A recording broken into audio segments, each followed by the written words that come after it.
પ્રભુ તવ મૂર્તિ વિનોદકારી,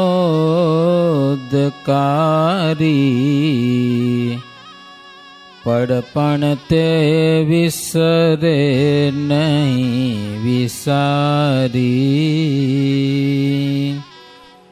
જુગલ ચરણ સોડ ચીન જેહ, નજર સમીપત રે અમારી તે ઓમ શ્રી હરિ કૃષ્ણાય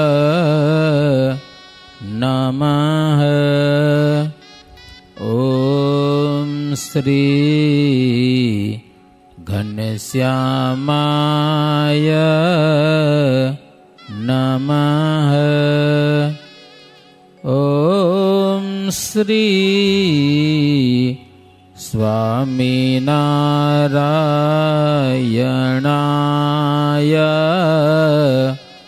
નમઃ. સહજાનંદ સ્વામી મહારાજની જય. સર્વે સંતો ભક્તોને જય સ્વામિનારાયણ. આજે રવિવારનો દિવસ છે.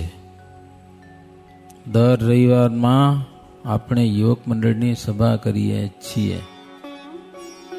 માન સ્વામી થઈ ગયા હરિ સ્વરૂપદાસ સ્વામી, એના સમયમાં યોગ મંડળની સ્થાપના થઈ. શા માટે? આજથી 20 વર્ષ થઈ ગયા ને, તેથી પણ યુવાન સત્સંગમાંથી ઘણો છેટો થઈ જતો તો, વ્યસન આવી જતા હતા બહુ. સમજાના, ખેતી કરતા હોય તોય પડીકી ખાતા હતા. લ્યો, તો તેથી સંતોને વિચાર થયો કે જુવાન ધન સાચવા માટે કંઈક આપણે આયોજન કરીએ. તો પછી યોગ મંડળની સ્થાપના આપણે અહીંયા કને કેનલ નદી કહીએ તમારી, કેન્નર નદીમાં યોગ મંડળની સ્થાપના થઈ. અમારું મંડળ હતું અબડાસામાં, અમે ફરતા હતા. અહીંયા સ્થાપના થઈ હતી. પછી છેટ નેત્રામાં યોગ મંડળની સ્થાપના છે, હું કને કરી હતી. ઓલો ડુંગર કયો હોય? હે ના ના, માતાજીની ની છેટ આની કોર ક્યું કહેવાય? હે નેત્રાથી રસલિયા, ને રસલિયાથી આમ એક ડુંગર છે, નામ શું હે? ગામ છે ત્યાં કને એક પગલા છે, ઓટો છે પ્રસાદીનો.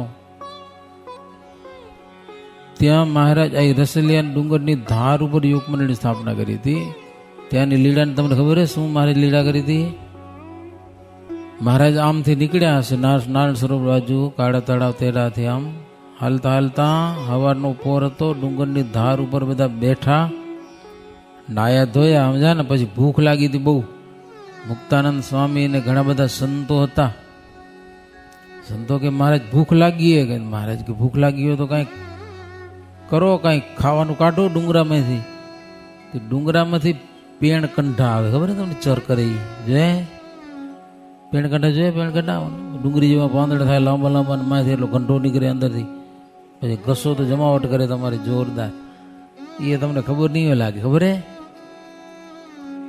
તે પેણ કંઠા વરસાદ વર્યો હતો ને, પેણ કંઠા બહુ પડ્યા ત્યાં કને. તે મહારાજ કે કાઢો.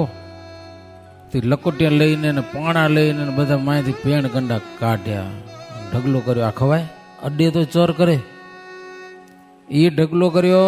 મહારાજ એના ઉપર હાથ ફેર્યા ને લાડવા બની ગયા. લાડવા ચૂરમાના લાડુ, લ્યો ઘીવાળે જોરદાર લાડુ. મહારાજ બધાને જમાડ્યા. ત્યાંની લીડા છે, અને પ્રસાદીનો ઓટો હતો હોય, ચરણાદી કદાચ સ્થાપ્યા હશે, ખબર નથી. ડુંગરની ધાર ઉપર, ગામનું નામ ભૂલી જાઓ, નીચે ઉતરતા ગામ આવે એક રસલિયા. પછી એ જગ્યાએ ગયા હતા. નેત્રાનું યોગ મંડળ ત્યાં સ્થાપન કર્યું હતું. તો ભુજ મંદિર દ્વારા દેશ વિદેશમાં ઘણી બધી જગ્યાએ યોગ મંડળ નિમિત્તે સત્સંગ કરે છે. સમજાના, જેને સત્સંગ કરવો છે એ બધા કરે છે, જેવી જેવી ભાવના. ભુજથી દર રવિવારના સંતો ક્લિપ મૂકે છે. એ જબરું કામ હો, રેકોર્ડિંગ કરીને મૂકવું એ કાંઈ સહેલું કામ નથી ભાઈ. તમને કહો ભાઈ તમારો વિડીયો ઉતારો, શું બોલશો? બોલો, અઘરું પડે કે ના પડે? પણ સંતો પણ યુવક મંડળ માટે, જુવાનો માટે જબરી એવી મહેનત કરી અને જે જરૂર પડે એ બધી પૂરું પાડે છે. સમજ્યા? બહુ સરસ છે, ચાલે છે યુવક મંડળ. અને એને આધારે ઘણા બધા લોકો સત્સંગ કરે છે, નિર્વ્યસની જીવન વ્યતીત કરે છે. મંદિરમાં આવું જાવું, ભાઈઓ બહેનો જે તે પ્રકારે આપણો સત્સંગ જળવાઈ રહે, આપણા જીવનમાં મંદિર પ્રત્યેનું મહત્વ જળવાઈ રહે, એને માટે આ બધા પ્રયાસો છે. એનો અર્થ એવો નથી કે રવિવારને જ આવું. રવિવારને દરરોજ તો અઘરું પડે, એટલે સંતો બહુ વિચારીને એક સંગઠન રહે એટલા માટે રવિવારને કર્યું. બાકી તો આપણા મંદિરમાં વડીલ પરંપરાની દરરોજ મંદિરમાં આવવાનું છે, દરરોજ સભામાં આવવાનું, થોડીક કથા કરવાની, ધૂન અને ચેષ્ટા કરવાની. આપણો દરરોજનો રૂટિનનો સત્સંગ છે. એટલે યુવક મંડળને બાને પછી રહી ન જાઉં, પછી દરરોજ આવવું. શું ભલે યુવક મંડળમાં જોડાયેલા હો ને, શક્ય બને નવરા હોય તો દરરોજ આવી ઠાકોરજી આપણી વાટ જુએ. મારું બાળક આવ્યું કે ઘરમાં બેહી રહ્યો ક્યાંક. ભગવાન હાજરી પૂરે હો, આપણી હાજરી આપણે પૂરી કે ન પૂરી, પણ ભગવાન આપણી દરરોજ હાજરી પૂરે છે.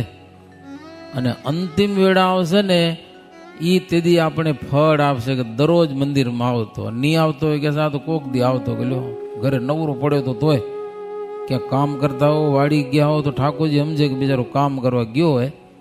પણ ઘરે હાવ નવરો બેઠો હોય ટીવી સામે અને અહીંયા અડધી કલાક મંદિરમાં ના આવે તો ભગવાન રાજી તો ન થાય ને? તમને એટલે કેમ લાગે?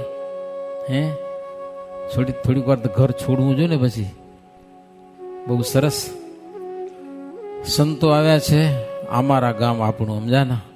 એટલે થોડીક વાર આપણે કથા કરી લઈ, પછી સ્વામી વળી થોડીક વાર વાતો કરશે. સ્વામિનારાયણ હરે. કહે અચિંત્યાનંદજી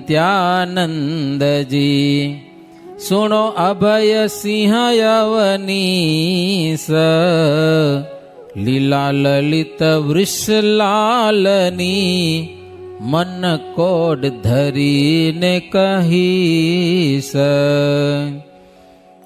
એક અવસરે વૃષકુડરાય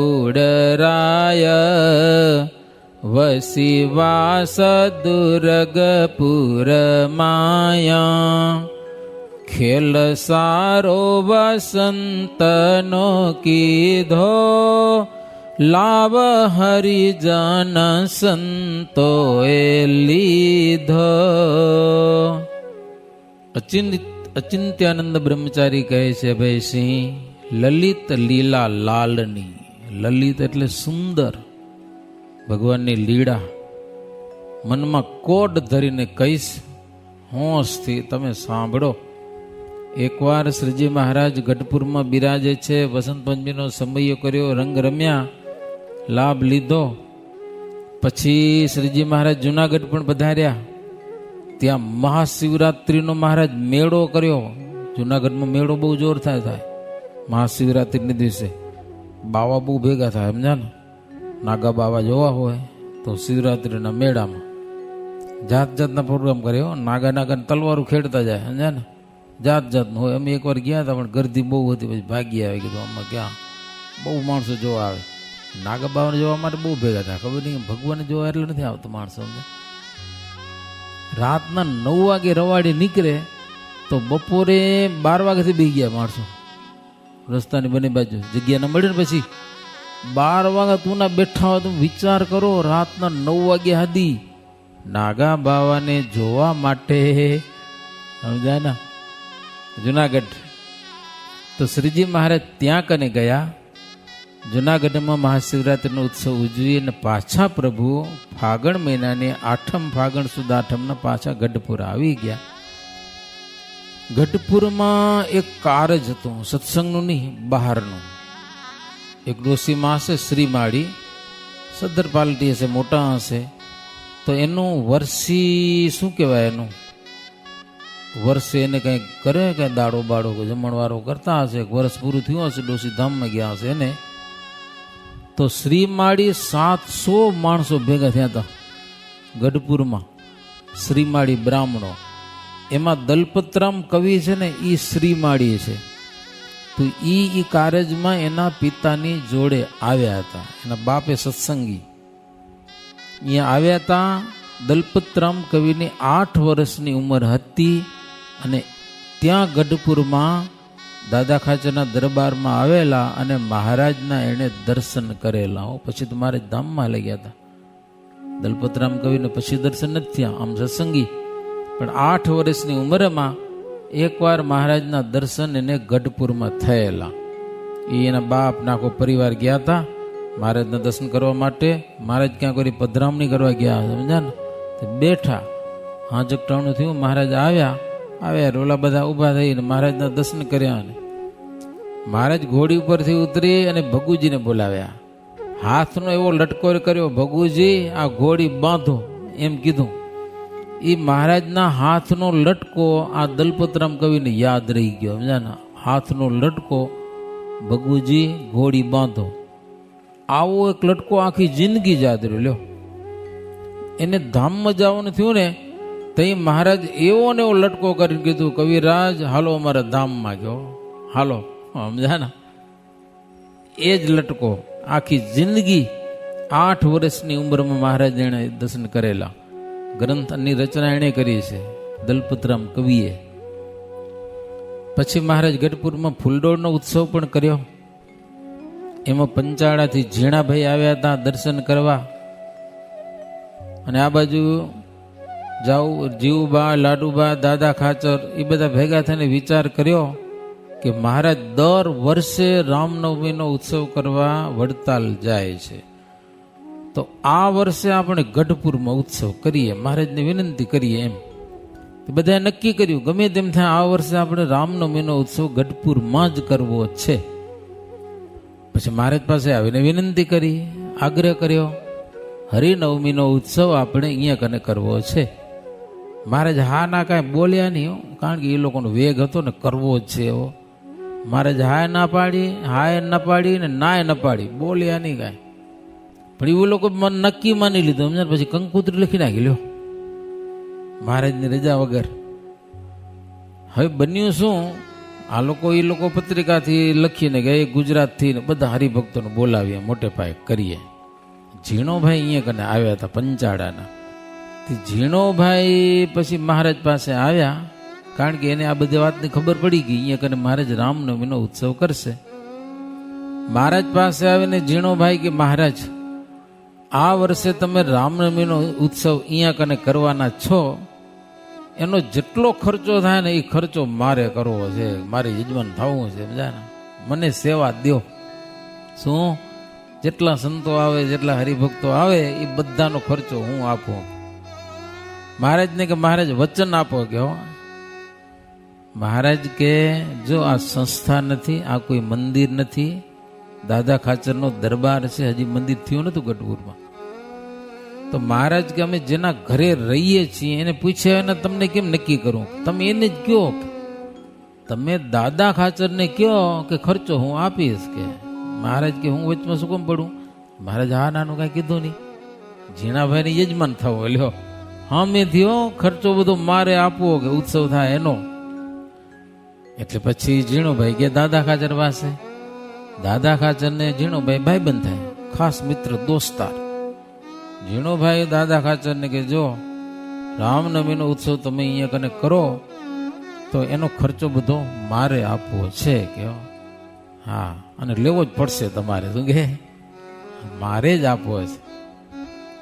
દાદો ખાચર બોલ્યા તે સમે, અહીં આવ્યા છો મહેમાન તમે, જ્યારે આવે પ્રભુ તબ ગામાં, ત્યારે કરજો ખર્ચ તે હઠામાં. અહીંયા શું કામ માથાકૂટ કરો કે અમે અહીંયા બેઠા છીએ, હું શું ભૂખે મરું રહું, મારી કોઈ રૂપિયા નથી. દાદો ખાચર કે અહીંયા ખર્ચો અમારા ઘરમાં રહીને મહારાજ ઉત્સવ કરીને ખર્ચો વળી તમે દો, એ નહીં બને. કે અહીં કરવું ઘટે ના તમારે, અહીં તો કરવું જ અમારે, ઝીણા ભાઈએ આગ્રહ કર્યો, દાદા ખાચરે દિલ નવ ધર્યો.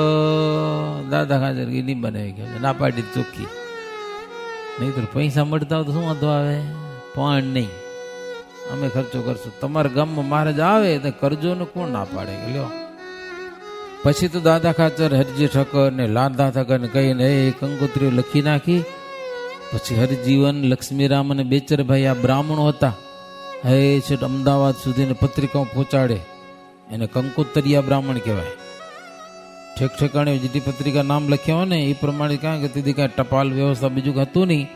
એ ત્યાંથી ગઢપુરથી નીકળ્યો, પગે હાલીને વહેલા નીકળીને પત્રિકાઓ પહોંચાડવાનું કામ કરતા. તો એ બધા પત્રિકાઓ લઈને નીકળ્યા. કારિયાણીમાં રાત રોકાણા, વસ્તા ખાચરના દરબારમાં. હતું મંદિર સંત ઉતરવા, વિપ્ર ત્યાં ગયા દર્શન કરવા. હતા ત્યાં મુનિ સચ્ચિદાનંદ, તેને પ્રણમીને પામ્યા આનંદ. વસ્તા ખાચરે સંતો માટે એક મંદિર પણ બનાવ્યું હતું કે સંતો ઉતરી શકે કારિયાણીમાં. પછી આ લોકો બધા મંદિરમાં ગયા. સચ્ચિદાનંદ સ્વામી હતા, એને વંદન કર્યા, પ્રણામ કર્યા. સચ્ચિદાનંદ સ્વામી કે કેમ ભૂદેવ બધા પધાર્યા છો, બ્રાહ્મણો બધા, બોલો. એ કે પત્રિકાઓ દેવા જઈએ છીએ. પણ સચ્ચિદાનંદ સ્વામી સમર્થ કેવા સંત, એના મનમાં એમ કંઈક થયું સચ્ચિદાનંદ સ્વામીને. એટલે આ ભૂદેવોને કીધું કે અહીંયા તો રાત તો રોકાવાનું છો ને, તો કે હા હવે 3 વાગે ઉઠી નીકળશું. ટાટાપુરમાં પંથ થાય ને પછી તડકા મજા ના આવે ને. સચ્ચિદાનંદ સ્વામી કે મને મળ્યા વિના જાજો નહીં કયો સવારે. ઓલા કે તમે હવે ધ્યાનમાં બેઠા હો કે સમાધિમાં બેઠા હો ને કંઈ જાગો, સમજાય કે નહીં? નક્કી શું? સચ્ચિદાનંદ સ્વામી સમાધિમાં રહેતા ઘણો સમય સુધી, ખબર હે ને, વાડીમાં કામ કરતા. ઓલો શેઢાઈઓ આવે ને શિયાળીਆਂ આવે ને લીટો કરી આવ્યો આખા ખેતરમાં. પછી ધ્યાન બેસી જાય, જી આવે ને સમાધિ લ્યો. સાધુની તાકાત તો જુઓ તમે, ભગવાનની ઉપાસનાથી શક્તિ કેવી. હવે આખી રાત જાગવું અને બધા તગડવા, અને એના કરતા લીટો કરી આવેલો પગેથી આખા ખેતરની ચારે બાજુ લક્ષ્મણ રેખા, આની અંદર જે આવે એને સમાધિ. તે લીટા ઉપર ચારે બાજુ ને શેઢાઈઓ ને શિયાળીઓ ને એમ બધા જેટલા બધા પડ્યા હોય. હવારે વળી મહારાજ આવે આંટો મારો વાળી, એ બધા લોથ પડી ઊંધા હવરન આડા આવરે જેમ તેમ. હા શું એ બધું કે સચ્ચિદાનંદ સ્વામી ધ્યાનમાં બેઠા. સ્વામીને જગાડે, સ્વામી આ શું છે? સ્વામી જેવા જાગે, સ્વામી ના રે ઈ જાગે ને ઓલા ભાગે બધા બધા. એવી લીડાઓ લ્યો. સચ્ચિદાનંદ સ્વામીના મનમાં એમ થયું કે મહારાજ ઉત્સવ કરશે તો વડતાલ, અને આ પત્રિકાઓ લઈને નીકળ્યા ગઢપુરની. અમથાને હેરાન થશે, પણ અત્યારે કહીશ તો એને મનાશે નહીં. એટલે કીધું કે હવાર મને મળીને જાજો. ઓલા કે પણ મોડું થાય, ભલે મોડું થાય, જો મને મળ્યા વિના જાશો તો પસ્તાશો પાછા. હા, એટલે ઓલા એને એમ થયું કે હવે સ્વામી, મોટા સ્વામી, સમર્થ સંત, કરવું તો પડે. પછી રાતના હોઈ ગયા. આ બાજુ ગઢપુરમાં ઉત્સવ કરવાનો વેગ હતો ને દાદા ખાચર, લાડુબા ને જીવુબા ને, એ પછી લાંબો ન હોય ને. મારે હા ના ન કીધું તોય મારે નક્કી કરી નાખ્યું કરવો જ છે એમ. વેગ ઉતરી ગયો ને પછી મહારાજ પાસે આવ્યા. મહારાજ બધાને બોલાવ્યા. હો મહારાજ કે એક વાત કહું, સાંભળજો તમે બધા. તમે એમ કહો છો કે અન્નકૂટ આ શું રામનવમીનો ઉત્સવ અહીંયા કરવો હશે, પણ અમે પરમિનેન્ટ કહી દીધું છે, રામનવમી અને પ્રબોધિની અમે દર વર્ષે વડતાલ કરશું, પત્રિકાની વાટ જોવાની નહીં.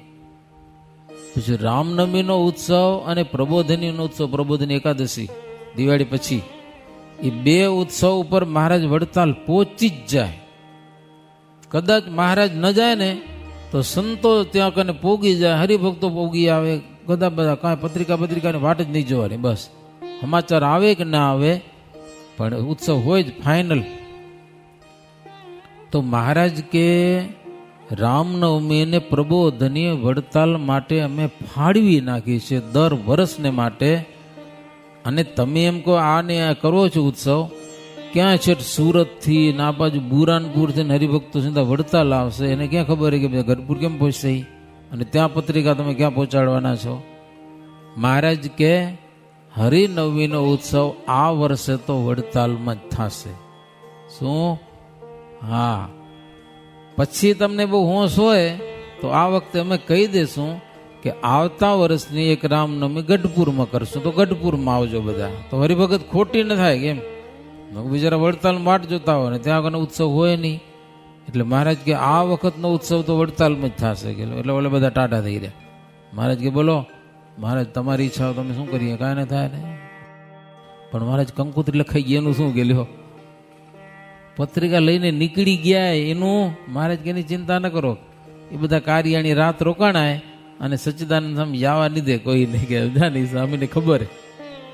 સ્વામીના મનમાં જ એમ થયું કે ઉત્સવ થશે નહીં અહીંયા કાને ગઢપુર. એટલે જ કીધું કે હવાર મને મળ્યા વિના જાતા નહીં કે હો. તો મહારાજ કે મને રાજી કરવો હોય તો આ મારું વચન માનવું પડશે. બધા કે ભલે એના પછીના વર્ષે કરશું કે. પછી મહારાજ કે સચ્ચિદાનંદ સ્વામી બધાને રાખશે ત્યાં આગળ કાર્યાણીમાં, કોઈ જવા નહીં દે. પણ આપણે ગઢપુર જવા માટે તૈયારી કરો કે લ્યો ના, વડતાલ જવા માટે ગઢપુરથી જવા સૌ તમે થાવો તૈયાર, કોઈ પાડા ને કોઈ સવાર. જવું આપણે અહીંથી આજ, લઈ સંગાતે સંત સમાજ. મહારાજ કે બસ નીકળવું છે, રાત પૂરી થઈ એટલે અહીંયાથી હવે નીકળવું છે. હાલો બધા સંતો પાર્ષદો બધા. હરિવર વડતાલ પંથ જાવા, સહુજનને કહી વાત સજ્જ થાવા. સજી ભલી અસવારીએ હવારે, છબી સુબતે હવસો ઉરે અમારે. વડતાલ જવા માટે મહારાજ બધાને તૈયાર કરેલા છે. એ સવારી આખી તૈયાર થયેલી છે મહારાજની સાથે.